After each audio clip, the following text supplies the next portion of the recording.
Ang pagkamatay ng Panginoong Hesus sa cross at ang kanyang muling pagkabuhay, na ayon sa salita ng Diyos, ito ang sinasabi sa Matthew chapter 28 verses 1 to 10, makaraan ang araw ng pamamahinga. Sa pagbubukang liwayway ng unang araw ng Sanlinggo, lumakad si Maria Magdalena at ang isa pang Maria upang tingnan ang libingan ni Jesus, biglang lumindol ng malakas.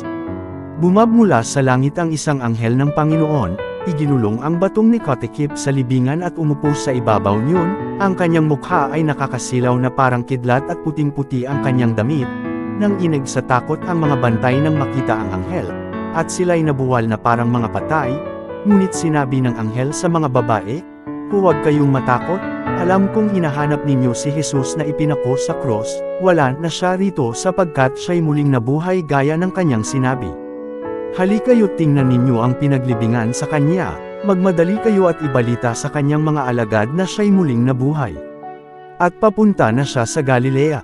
Makikita ninyo siya roon. Iyan ang balitang hatid ko sa inyo."